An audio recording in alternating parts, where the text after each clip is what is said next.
Francis wrote a document initiating, he said, we're going to have an extraordinary Jubilee year, and it's going to be called the Year of Mercy, because he believed that was what we needed to focus on at that time. This particular day, I was in the midst of giving the retreat in everyday life, and Francis writes, during Lent of this holy year, I intend to send out missionaries of mercy. They will be a sign of the Church's maternal solicitude for the people of God. And I thought again, wow, how can I become a missionary of mercy where there was so much sorrow and pain? They will be priests to whom I will grant the authority to pardon even those sins reserved to the Holy See.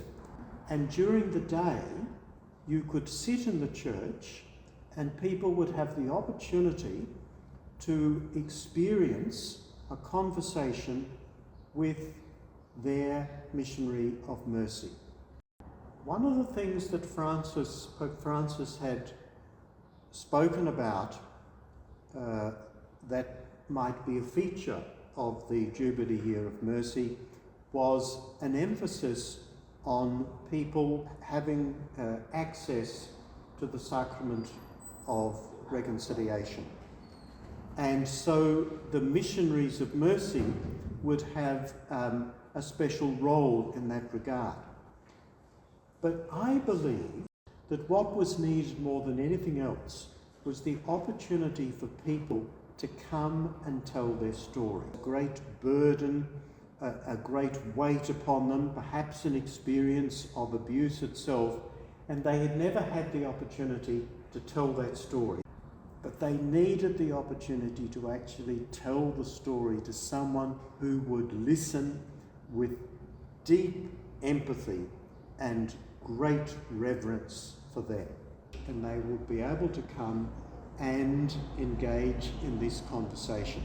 So to tell whatever story they want to tell.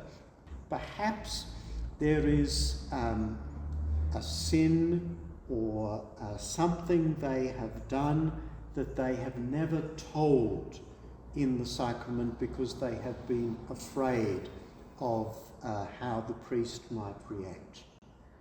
But in this Jubilee year, they might decide, well, perhaps this is the opportunity I've been waiting for. Or it might be just a conversation. There is a story, there is a question I want to raise. And Father, what will this look like? Should we take up your invitation when you're visiting the parish? I tick the box and arrange a time. Do I just physically turn up at that time? You just come in to the foyer and tick a time and a day that suits you. And often you'll be able to do that in such a way that there'll be no one else in the foyer and no one will know that you have ticked the whiteboard. And the parishioners will know that I'm going to be in there, so while I'm in there, they won't go in there to light candles or do things like that. You might come into the church and you'll notice that someone is still with me, and then you wait until when they leave, and then you will come. So we want to make it as simple as possible.